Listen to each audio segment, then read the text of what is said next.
On today's episode of the Sales Factor podcast, we have none other than Derry Holt. He is the CEO and co-founder of One Up Sales. He's an investor in a multitude of different businesses. He's a shoutcaster in the esports arena by night, and his passion for SaaS and sales absolutely shines through.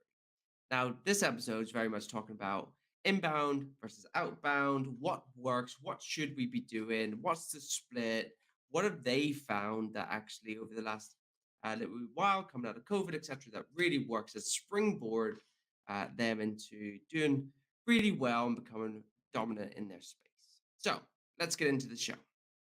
Gary, Aaron. what? Yes. What is the biggest challenge you're finding right now in sales? I think if I were to go back, and to be fair, we've done this quite a lot lately, so it's like I already know the answer and haven't got to think about it too much. If we were to sit and go through all of our lost deals and look at what's currently affecting us most, um, it probably comes down to budget, timelines, really kind of classic rejections that you see in sales, right? Yeah. I think with the current state of things where everyone's talking about you got to get through the CFO, you got to prove ROI, all that kind of good stuff. It's even with those that haven't got to worry about CFOs, such as the smaller clients that we sell to, even in their MD shoes, they're just like got that little bit of hesitancy about them. So I think probably for us individually, not having a strongly proved enough ROI, it's kind of really unearthing the kind of like weeds of a business here. Not having a Mhm. strong enough way to demonstrate our ROI, we know it's there, but we're working on actually getting it written down and proven. Um, then fighting against the need for budgets, which currently are all over the shop right now. They're being changed, it Yeah. seems, every single month. And then also, Yeah. again, just hesitancy on the buyer side, things being pushed back. None of those things particularly unique or new, I imagine, to many a sales environment, but those are the big three things that are slowing us down right now, anyway. Yeah, absolutely. I've definitely been there myself with getting the pushback on people spending Mm. money. I don't want to label the point, but back when obviously COVID happened and a lot of budgets had tightened up and Oh, stuff like yeah. that. And then, I mean, yeah, thankfully, deals are still happening now. During COVID, for us, they weren't for about 4 months. So we did then have an explosive like quarter after that point. But for 4 months, we sold nothing during COVID. It was weird. wow. But then Mm. I suppose coming out of COVID, like, I only started my business, a couple of months ago. And a lot of people saying like last year it was haymarket, like everyone was just banging in deals left, right, and center. Budget It's the was boom freed up. times. So Yeah. so if those three areas are sort of what you're seeing, then if we break them down into, I suppose, like people going out and winning business, like you've obviously got a sales team now that's going out, and I guess it's different times, different ways of selling things now. But how have you found that people get around those issues? Like, what's your sales team actually doing to generate business? I mean, there's a good mix of stuff. I guess in terms of generating business, one thing that we clocked, as you said, last year with the boom times, right? You could sit and anyone would come to you and buy from you. It wasn't really an issue. Leads as a salesperson would land in your lap. You never had to touch the phone unless it was to say you're ready to sign that deal, and that's about it. Um, the big crunch that we're seeing across even companies like Salesforce now, I think they released a report the other day saying that their top 15% of reps were still hitting quota at like 129%. But across the Okay. rest, they were barely doing 4%. It was rough. But they were saying the difference, therefore, between your lower and your uppers is some of the behaviors that you see. And one behavior that Mm, we're really trying to push hard into our team right now is self-sourcing. So it's particularly for our AEs. So for those maybe who aren't aware, I'll explain it real quick. You have SDRs who source meetings. You have the AEs who then close deals, sales development reps, account execs. Account execs generally, when things are a little bit tough, will be the ones who actually hit the phones as well, alongside the SDRs, and look to book meetings. But for the longest time, I probably wager our team didn't have to do that. We were so inundated with leads from SDRs, from marketing via inbound, and from referrals that we didn't really have to bother. Those guys could just sit there and just worry about doing demos, and business was closed. They'd hit targets. It was no problem. Whereas now we're in a world where there aren't quite enough leads to fill an AE's quota. So they have to get out there and mm, start finding their own. And truthfully, I think it's a really good model and part of a flywheel to have multiple sources of leads anyway. If you're relying, for example, solely on inbound to feed your business, what happens if that ever dries up one day or a COVID happens where no one's spending money? You're screwed. So really what we're trying to do is make sure we've got 3 or 4 different channels through which we are getting leads, whether that's inbound, whether it's SDR outbound, whether it's AE outbound, whether it's partnerships, just trying to rate like roll all these things together. And so what we've done is tried to set a target for our A's to have to source about 20% of their own pipeline through self source at the moment. Yeah, nice.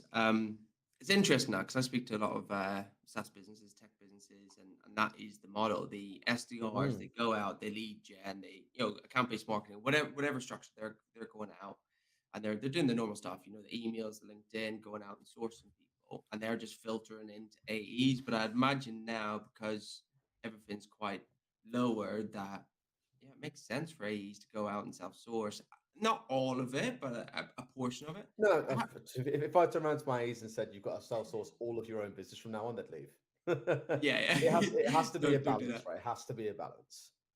So how do they implement that? Like, are they doing the exact same thing as the SDRs, as in finding companies and LinkedIn that stuff, or like how are they Yeah, actually going at? it's quite fluid. We're trying a few things, but generally what we've done is we've split up our SDRs into kind of three teams as well. It's worth noting. So you have your ramping SDRs who have been with us only for a few months, are still learning the ropes. SDRs who are kind of qualified SDRs at that point, and then senior SDRs, and they all have different account brackets they work through. So ramping SDRs, for example, will do 10 to 35 heads. Ramped SDRs will do 10 to 75. Senior SDRs will then do 35 to 100, and A's will do 75 to whatever the limit might be, 500 or so, something like that. So generally with the A's, it tends to be a much more kind of planned approach. They might map out multiple contacts. They'll identify the two or three people they've got to try and get in front of. They'll use LinkedIn to do it. They'll call them. They'll email them. Very similar to what the SDRs do, but because generally they're larger accounts, it's a little bit different. Or for the AEs, the real easy answer is go back to all the clients you've sold to historically and go, hey, how's it going? Are you happy? Your CSM tells me that you're getting on great. Awesome. Look, I'm going to ask the easy question here.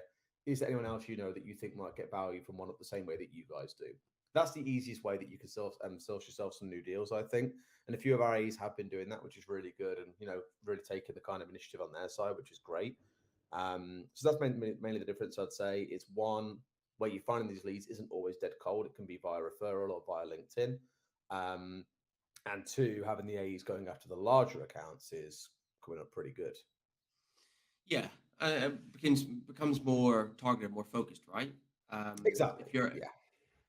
Because I've definitely been in a situation where you've got the scattergun approach and you're just trying to get any conversation, which it sounds great, and you feel that the wheels are moving because you're doing something, but does that really get you any further? Because if again, you guys are selling to recruiters, right? They're salespeople, Yeah. so they can see through it. They can see that, oh, this is just I'm just a number. Whereas if they understand who they're going after and what. So, where have you saw the major wins from the business, from the AEs going inbound?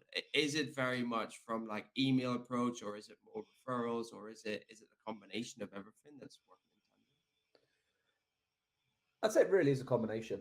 Um, I think inbound has always been one of our larger deal sources, to be honest with you. Only because people, when they come to you inbound, naturally have already got a desire to buy, or at least have done their research and know what it is they're looking for. They're further down the journey, they're much closer to the end, therefore, you have a higher win rate. It's pretty Yeah. basic kind of sales side of things, right? So that's where I'd say the majority of deals are coming from for them. And then obviously you get an absolute ton coming in from SDR sourced as well. Mhm. The kind of self-sourcing thing is slowly coming online, though I know we've had a couple of real big accounts to the tune of like 260, 340, and I think we had a 370 site like seats account come through to our Wow. lead list the other day. So there are some big ones starting to move. Obviously, when they start converting, the conversation may well change around what's the best source. But for right now, I'd definitely say it's inbound. So how does talk me through that inbound, right? And Yeah. a bit of a loaded question because I used to sell social selling and LinkedIn and personal branding and stuff, but Hmm. I believe that's probably just a small percentage of the actual wheel. But from your side, like, has there been an inbound strategy, and if so, like, if you could high level look down at as to what what people are actually doing? Is it just purely LinkedIn and going out and producing content, or No, no. So inbound for us is very much so a company inbound perspective rather than like an individual okay, inbound perspective. It's not to say that a couple of AEs have like I think Tara Jackson who joined us back in January put a video up on thingy on LinkedIn, be like, "Hey, I've joined this company. Here's what we do. Next week, a 100 user account was in our inbox asking for a demo. So that does work, absolutely. Yeah. Um, the main thing for inbound for us is more just directly through our website. And we get that from so many different sources, whether it's word of mouth, I've heard about us in some recruitment director membership group they're in, whether it's the RDLC Pirates, whether it's the recruitment network, whether it's elite leaders, whatever it might be. Some just hear of us by word of mouth. And there's a real big thing of like FOMO in recruitment, where if you know someone's got a bit of software that's really working for them, they're like, well, I want that. So that can really help you kind of in your cause and you push forward, right? Other things have been like we've done reports recently on like sales productivity. So looking across 1,000+ recruiters, what are the average number of CVs sent? How many calls does it take to make a placement? These kind of stats that kind of show the overall state of the kind of market, I guess, is really valuable. So those have been the Mm. sort of main channels for us, most definitely. We are doing a lot of work around marketing this year to make sure there's more value going out there to pull more into us, but it's still very much only in the infancy of that project. It's only been going for a few months, to be honest with you. Prior to that, I think like most startup founders, we had no clue where our inbounds were coming from. Basically, people liked us. They were knocking on our Yeah. door.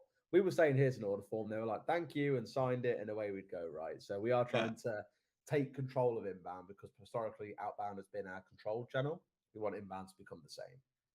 Yeah, I think that's where I'm kind of at that at the minute. And I'm sitting there thinking on one side, how do I really generate inbound from a business perspective? Like, yes, I am the Mm, business, but most of my leads and stuff come from just pure content of going out yes. there, opinions, but value, actionable stuff people can take and use, and then using the engagement, like you were saying about Tara, yeah, using that engagement, generating conversation, and off the back of that, because again, it drives from trust, right? So if you can, Oh yeah. if you It's can, it's such a massive buff because obviously the hard thing is for someone who, for example, might be new into sales is they don't have those networks to leverage. So trying to find a way of, building up inbound interest so people actively come to you is really difficult in the early days. Really, really yeah. difficult. So that's the golden egg, I guess. Inbound. That's what we want to do, and that's what we're all striving for. But Mm. what would you say a split between inbound and outbound is for you guys? Is it largely outbound? Ooh. I know we ran a report on this, and I can't remember the numbers. I think it was like Hmm. 60/40 inbound to outbound. Oh wow. So Okay. obviously we had a lot of inbound coming in, we just didn't know where it was coming from was the difficulty. And that was definitely skewed by one or two big deals that we had. Bless the marketing team. Right. Um, Outbound definitely gave a higher volume, but I know that inbound had a higher win rate. Admittedly, average deal size I think was a little bit lower. So again, don't mind being open on numbers. I think our outbound Sure. deal size was about 7.3k. Our inbound was about 6.1 or something like that. There was about a 1 to 2k difference between the numbers either way, right? Hmm. So generally smaller deals, they moved that little bit faster. There were more of them, but because sales was more targeted outbound, we could pick the larger accounts that we wanted to try and go for. Still got more revenue coming from inbound, but outbound, I think, is Hmm. slowly now starting to overtake that by quite some way.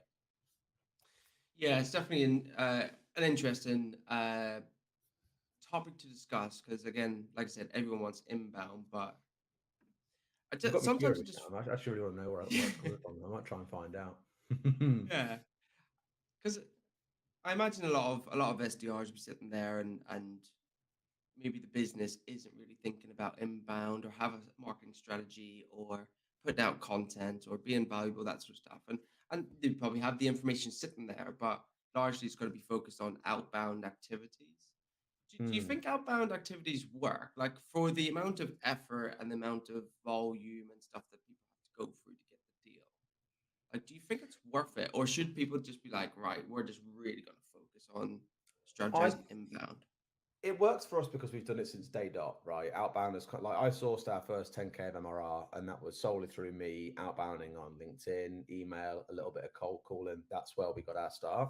So it's kind of always been built into the business, and it'd also be a bit strange as a sales tech platform to not be doing any outbound sales. If you get me right? We kind of have to do it to sort of prove the Yeah. point that this actually works. Um, for me, I prefer outbound because it's controlled. You're choosing who you're calling, i.e., you get to create your own data set. Whereas inbound, we get like one seat accounts like asking for demos from, I don't know, like Iran or somewhere in Japan or something like that. And we're just like, we don't service those markets. Those accounts are too small. So it's kind of wasting our time Mm, having to process them in a way. So trying to obviously make sure we're targeting better accounts is definitely one step of it. But I'm always a big outbound fan because you're so in control of it. That doesn't mean it's Yeah. easier. It's definitely harder. Like the thought of having to sit there and smash, 60 phone calls a day, be told no on 58 of those calls, or hung up on, or not reach someone, it can really sting. But I think once you've got a good little process in place and you've proven that, one or two SDRs can work, it becomes quite easy to scale it. We've had one of our Mm. SDRs get promoted to senior SDR recently. I think he booked like Nice. 37 qualified meetings inside 3 months. So for him, that's our qualification criteria. If you can do 12 every month for 3 months, you can do 10 one month, 14 the next, 12 the next. We don't particularly care. As long as you can deliver that, you get promoted to senior. And he's absolutely smashed that, and probably along the way Nice. generated, I don't know, off the back of that, I think we'll probably win 25% of those. So you're looking at 8 deals or so. And then 8 of those being won probably translates to about 50 grand's worth of revenue. Well, probably more than that now, 60 grand's worth of revenue. Yeah, So it definitely sweet. works. And that's inside just a quarter as well.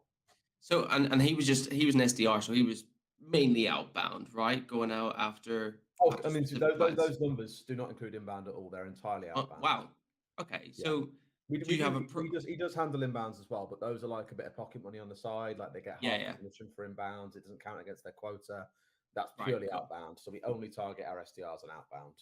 So do you have a process in place to make him like people coming into the business successful? Because I imagine, you know, people looking for new businesses that's what they want to see, right? Can I work for this business? Will they give me a structure, and can I hit my numbers to make more money in my bank? Like that's Yeah, what no, salespeople absolutely, want. absolutely. It's something we've crafted over probably the last 2 to 3 years. We started out with two SDRs and really no massive training plan in place. Had a previous sales leader who, being honest with you, we didn't really get the kind of right sort of training in place that we needed for the SDRs. Right. We all figured it out as a collective. Like we worked with the sales leader, I got involved, the two SDRs were involved. Very different styles, both approached it in very different ways, but both were mildly successful. And over time, we've just kind of built on that. We've taken the two SDRs we hired, I always say one was the scientist, maybe not as kind of like good or confident on the phone, but was very process driven, very scientific in his approach. The other one was basically, he'd ring someone up and be like, "Where's your calendar? Let's get 30 minutes in." And they'd just be like, "All right then." Because he was like a recruiter. And so they love Yeah. speaking to him whenever he will call up. So between the two, we've got a real good like spectrum of kind of brains versus brawn in a way. It's not saying the later guy Hmm. hasn't got any brains, just that his approach is very direct and to the point. And so we've sort of taken both of those and melded into a form of, okay, here's a loose structure that we're going to follow. Here's what you're going to be able to say. But the one thing that I'm also a real big believer in is every person is different. You can't give them a script and say, just follow the script. It doesn't sound like you. No one uses the same words in their sentences. No one communicates in the same way. So it's not going to sound authentic. So my number one rule is always be yourself. Show your true authentic self. Bring out a bit of personality. No one wants to be Mhm. cold called by a robot. Let's just think about it that way. So everyone goes through the whole training program. They learn all the things they need to, and then it's a case of can they hit target, can they deliver? In which case, cool, keep on going. You'll get promoted towards senior, and then potentially AE awaits on the horizon. Awesome.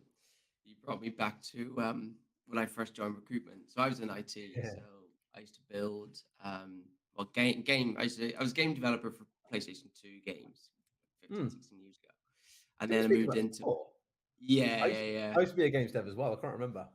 Yeah, so C++, like I had an old CRT monitor, the dev kit for PS2, get loading in sprites and well, I don't want to geek The out good too old much on days. this. Yeah. Um, and but then when I got into recruitment, like because I'm from Northern Ireland, I had a really strong, thick accent. And my first Mm. day on the phones in recruitment, I changed my accent to like old English, like "Hello, my name's Aaron." Like everyone turned around like, "What are you doing?" Um, and you're right. It comes from the authenticity. It's like, oh, be Mm. yourself. Like, speak to people. Like, you're quite energetic. You're speaking. Like, you'll be fine. Like, I was like, but what if people don't understand what I'm saying? That's my fear. um, You just got but just that's yeah, exactly. Just be yourself, right? People, it's classic saying people buy from people, they don't buy from robots. Maybe yeah. in the future they will, but right now they Maybe in the don't. future, yeah, with AI on the horizon. So you Maybe then. mentioned there about, and correct me if I've misunderstood, but you had a sales leader. Is he or she still in the business, or have they No, no. left? So they left in July, and Right. then we brought in a new one in when did he join Oh, us? cool. April, about a month and a half ago, actually. So you already had like processes and everything in the business running, and then you brought in, was it like a VP of sales or a head of sales? Exactly How that. Yeah, it was. how It did was that go? basically. It was basically a completely clean slate. So we had an interesting Okay. year actually, where we had this. VP sales for 18 months that ultimately didn't work out. We then Right. engaged a guy called Ollie Sharp, who used to be the managing director at Sales Loft EMEA. He helped grow them from zero to, I think it was like 20 million ARR inside a few years. Like, really did well there, grew it to over 100 people. Fantastic guy, like 100% worth getting a beer or coffee with, whatever you prefer.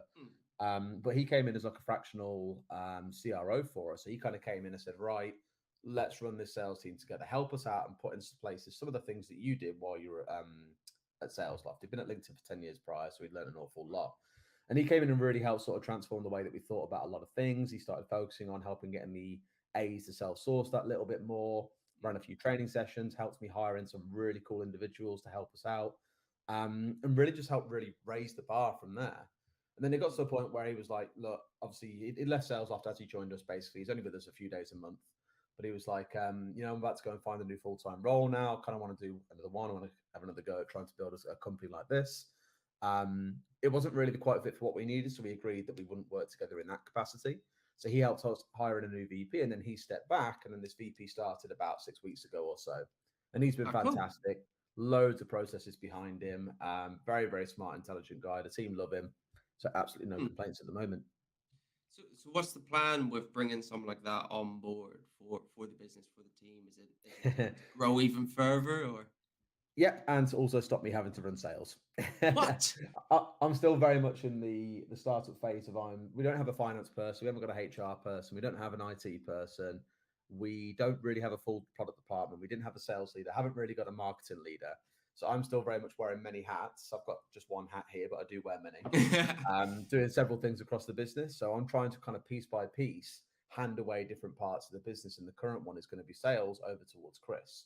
Now, I'm Mm. barely, his name's Chris, it's worth putting a name to him. I haven't really had to be involved in sales. He's very much taken it and is just checking with me and going, okay, look, here's the training program I'm running. I want to run this workshop. I'm going to do that. And I'm like, cool, as long as you're happy, then fine by me.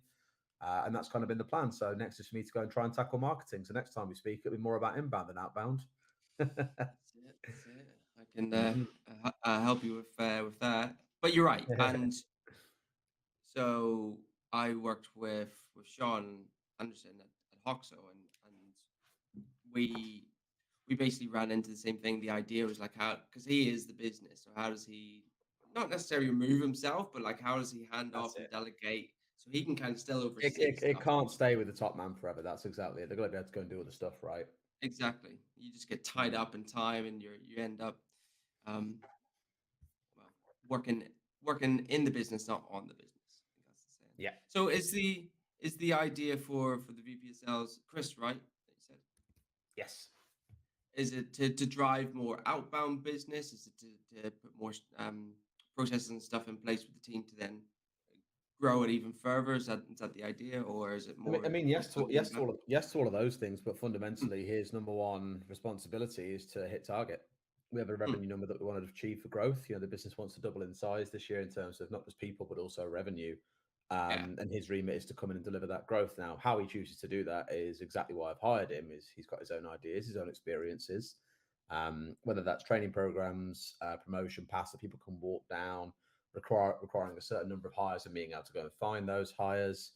It really is very wide and far reaching. It's why it's such a senior role.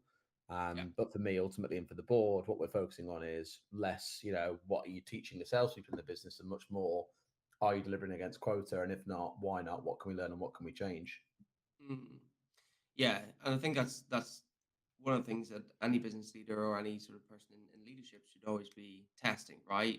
What's Mm, working, what's not working, why is it not working, and how can we then implement it and change it and tweak it? But it seems like from what you just said, you guys are full steam ahead, which is exciting. yeah, Like that's cool. Like projects, hiring, different ways of doing things, a lot of actual that's stuff raised an that. investment round. Yeah, lots going on. I mean, it's weird because we've raised money at the time when the market's at its lowest, but business moves on. I would rather sit here and twiddle my thumbs for the next year until the market maybe recovers. No, I'd rather just Yeah, crack on. So we're cracking on. that's it. Double down, and then when that time comes, you'll be in a better position. That's literally our theme for this year. So at the start of the year, we set out a theme. We've done like a logo, which is like a poker chip with double down, one up sales in the center, and then a bunch of things around it, like, okay, the number we're going for of ARR is this by this day, all that kind of stuff. So it's very much our Hmm. theme for the year. Double down. Just a side note, do you play poker? Not really. A little bit every Ah, now and then, casually with friends, but definitely not seriously. yeah, I was gonna I'm not say that because good. I used to when you were saying that I was like, oh, maybe you've got an interest into poker. I used to play quite a bit when I was younger, I and did. I did rinse a couple of other recruitment suppliers once. We had a like a little a little yeah, night together, and there was a hand I think I had that was like 20% likely to win. I just thought, you know what, all in on it, and they all went all go in, for and I won, and they were just like, no one would it. ever go all in on that, and I was like, well, I did, and I won 75 Well, quid. See you that's later. it. That's it. Blindsided them.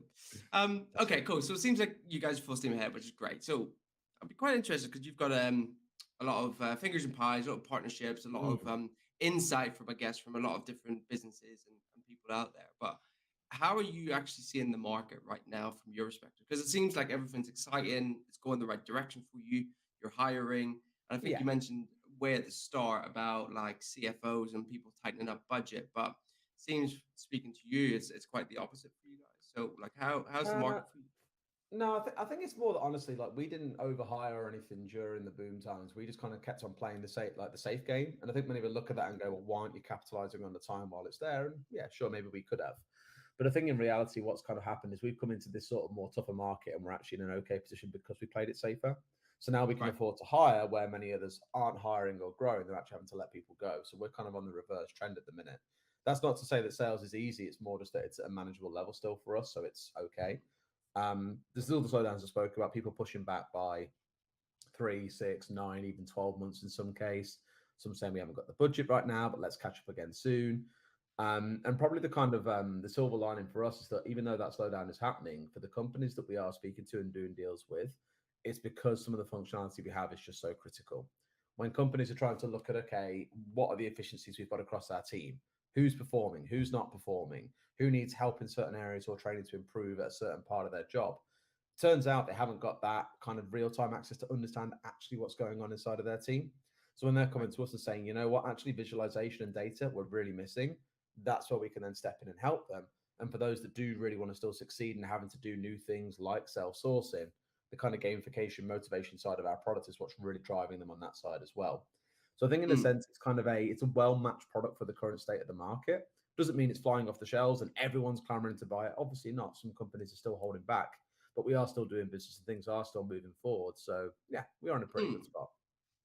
Yeah, it's more of a need, necessity, right? Data is king for any Well, particular business. interestingly, we're trying to prove that because obviously what happens at the minute, as we said, is the whole CFO piece is, they all want to know, okay, well, what's the ROI on this? If we're going to spend Mm, 15 grand a year, how do we get that money back?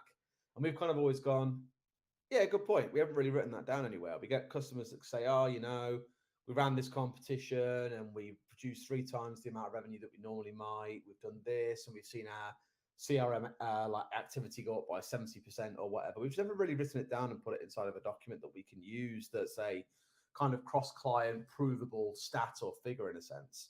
So there's a lot of work currently being done by Chris, interestingly, to make that a thing right now.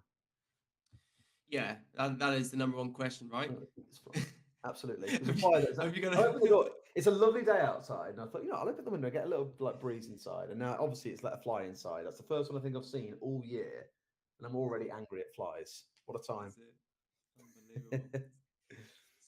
It's only near halfway through the year as well. For me. Mm. Okay, so CFOs, like large portion of them, like you just said, are not looking to spend money or want to see ROI because that's where they're in their position. So how do you get around it, or how should people get around it? And I think you mentioned there about um it's really delivering on customers that need this rather than there'll be companies out there that's more of a nice to have, and it'd be interesting to see how their sales and what they're actually up against right now. But like, how do people Yeah, get around people not looking to spend money?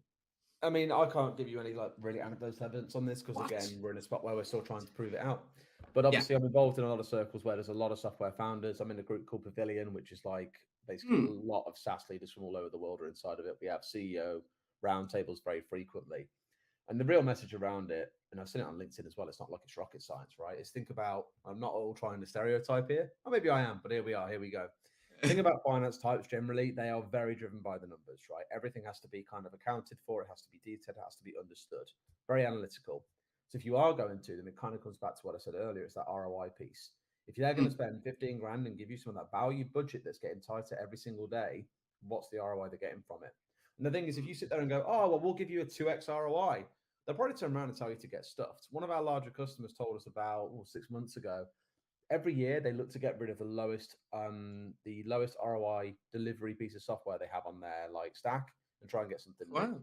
So even if Mm. you're getting LinkedIn that say getting 10x, maybe they're using us that generates 8x, and then they've got a job board that's getting them 4x, they'll sack off the job board and they'll just say, look, okay, sure, we're putting 25 grand and getting 100 grand, but we could be putting 25 grand in and getting 200 grand if we put it somewhere Mm. better. So they're always trying to recycle and see how they can get the most out of what they've got. And CFOs are going to think exactly the same. Where can we optimize? Where can we be more efficient? So it's not just saying, oh, yeah, we do generate an ROI. It's 1.1 times or whatever. That's not really going to be enough these days.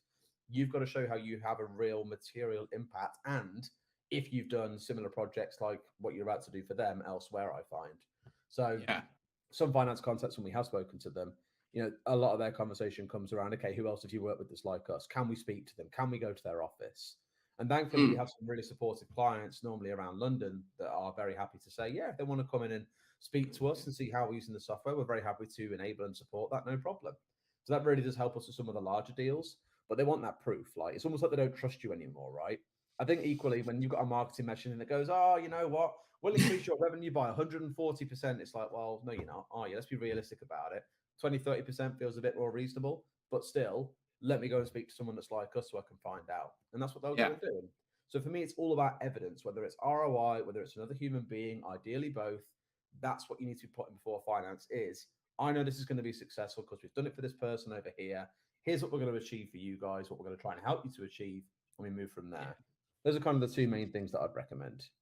No, absolutely. I think it's understanding the ROI, but packaging it up so that they can see it, but then backing it up with actually people who have used it.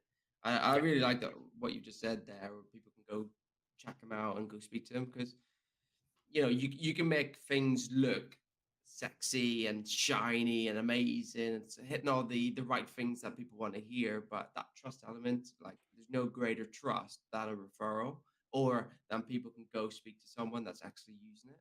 And that's why referrals work so much, is absolutely. because it's based on someone's word and someone that they trust, and that's why recruitment Yeah, it's referrals are. at the end of the day, if you trust a Mm. person or it's just someone like is in a position that you trust them in and they tell you something, you're more likely to believe that than reading it in a newspaper, right? It's like if you Yeah. open up, I don't know, let's not use the sun because it's a terrible paper. Pick up any paper and it goes, oh, this new film's amazing, 10 stars. Maybe you'll be Yeah. like, okay, I'm a little bit curious, but I don't really trust the paper. It could be an advert, it could be sponsored, like whatever. If your mate comes to you in the pub one night and goes, tell you what, mate, you've got to go and see that film. It's absolutely amazing. And you'd be like, oh, really? And they're like, yeah, yeah, best film I've seen all year. Fair chance you're going to try and arrange a night to Yeah. go and see that film, right? Because you trust that person more. And it hasn't got to be that in business, you're not going to have best mates in business that are like running a business somewhere across the city that you've never spoken to before. Obviously, not. It's quite rare. Mm. But at the very, not always rare. There are some good networks out there. But I think if you still see someone in a capacity similar to yours and you kind of got that mutual respect of you're doing a similar role to me, you get the difficulties of it, you understand what we're trying to achieve here. If they stand there and go, look, we're a lot like you guys and we were in a similar role and we've got this Mm. out of it, you're going to believe them again over probably what a supplier is telling you. So it's just Yeah. trying to make that trusted source or that trusted information really close, I think. Yeah, love it, mate. I think you've give so much insight there and information people can take away in action. I guess start to the cogs turning on inbound, outbound. What works, what doesn't. Should they be looking at AEs going out there and self servicing and self generating deals themselves alongside the SDRs, as well as what people should be doing from getting around those CFOs that just want to see ROI. But Absolutely. you you've been in business and sales a long time. You invest in a lot of different companies and a lot of partnerships and stuff like that, which is great. What's been the biggest highlight of your career per se so far? Would you say? Biggest highlight? That's an interesting one.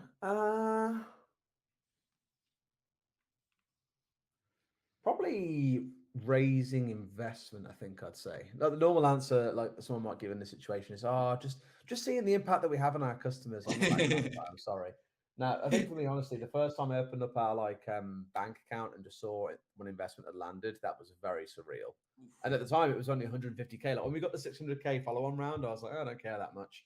This next round that we're about to close, which is about 2.5 mil, that'll definitely feel weird again because it's more Right. money. But at the time we raised 150K and just saw a bank balance go from like £2,300 to nearly 153K, I was just like, whoa, someone's trusted me with their money. That is insane. So That that's is, probably yeah. that's probably the career high for me was, again, having someone trust you enough to give you money. I think these days it's kind of like, oh, this company's raised that and this company's raised that. It's just part of the course, so on and so forth. It was still a really cool moment, I think, back in the early days. Yeah. That one day I'll get there. I don't know that feeling. No, I that and probably also team building. I think like when I had this at our last meetups, every 3 months we meet as a team. Actually, and I walked into Bill's because we always get breakfast together, and we'd rented out a floor to have breakfast together. And I right, walked in, and we had like 12 new starters since our previous meetups. We were a team size of about 34 at the time, and I right. walked in and just went, "Holy!" It's like literally out loud swore. I was just like, "This is crazy!" Like what? That was a Whoa. very weird feeling as well, but also a very proud one. But that's I suppose when you first started, maybe a milestone that you wanted to hit is growing the business. And yeah, nice one, mate. That's Mm, awesome. I'm excited to see what you guys do this year and how thank you you. guys go. So I'll just sort of wrap up the show. Do you want to just plug in the business, what you guys do, if you're hiring for people right now, who you're looking for, so people can reach out to you, and then how should people actually contact you? Sure, yeah. I mean, LinkedIn's probably one of is it the main place? I get spammed on LinkedIn so much these days, but you can grab me on LinkedIn at Derry Holt. I'm on there as well. HULT is my second name. Equally, you can get me at derry.holt at oneupsales.co.uk. Hiring, people are always keen to have a chat, and I'm always keen to talk. We have just finished a very busy hiring round, mind you. And equally, if anyone's out there thinking about software, wants to take a look at what we do, you can reach out to us at oneupsales.co.uk. Long story short, basically do reporting, gamification, and TV displays for recruitment companies. We've got some really exciting new functionality coming later this year that I know we're going to love because we're going to use it ourselves, and Hmm. also likelihood is our clients will be as well. Any sneak peeks into that? Or you have to keep it a secret? What do you think? That's a question to you. What do you think motivates salespeople the most? Hmm. Well, it'd be incentives to make money, right? Yeah, So it's in that anything to area. do with It's in that space. It's yeah, all about nice, commission. nice All about commission. leaderboards. Good, Oh, we mate. do leaderboards Listen, already, mate. This is a new one. This is yeah, something that's more exciting. is it? Oh, mate, Yeah. we'll have a chat off air. Listen, absolute pleasure having you on the show. Cheers for all your advice and tips and stuff. No worries, Aaron. Thanks. Anytime, mate. Appreciate it.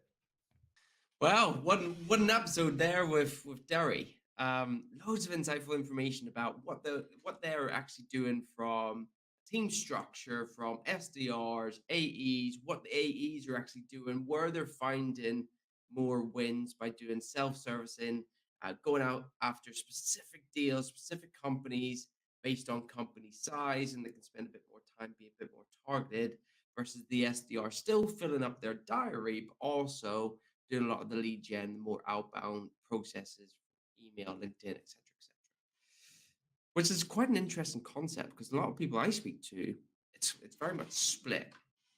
The SDRs are doing one thing, you got one or two SDRs filling the diary of an AE that's doing most of the demonstrations. Why wouldn't an AE go out and do their own BD? Why would they not? Does it have to be exactly the same as an SDR? Probably not. Could it be more targeted? Yeah, for sure. So something to really think about, and you give actionable stuff there you can take away and implement into your own business to see how that actually works. Then he talked about a combination of inbound. It's not just about personal branding and putting content up. It's about the business.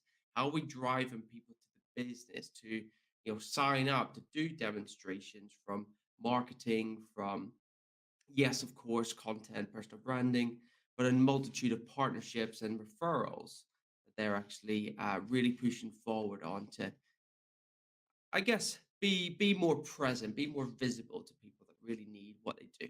Then we talked about bringing in a VP of sales and how that contributed to their success and what their plan is now to push forward and where he can, as a CEO, as an owner, can relinquish some of the control that he and relinquish some of his time that he can now actually free up to do other things, which I think is so crucial when companies are scaling up and growing to really have a strong leadership in there that you can rely on. And then lastly, we talked about the market and the CFOs and people. not potentially wanting to spend money, but they will spend money if they can see clear ROI. Maybe not a 1x or 2x, but if they can see like 3, 4, 5, 6x, that's what they want to. They all they care about is numbers, right? So if you can design your offering and your value in a way where it clearly demonstrates the ROI of what they will be getting by working with you, and then is that just enough? I don't think so. We all probably do that anyway. So take that one step further. You've got clients. Cool.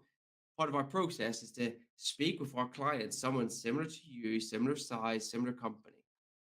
Check out their results. So why would you not build that into a package to then present to your prospects? Powerful stuff. Love it. So that was an episode. Thank you very much for tuning in. I will be back next week with a brand new episode.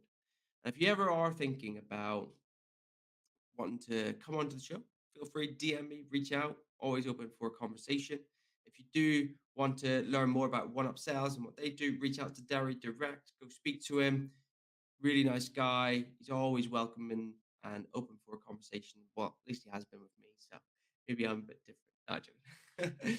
So that's been us for today. Thanks very much for taking the time to listen, and I will see you all on the next one. Bye bye.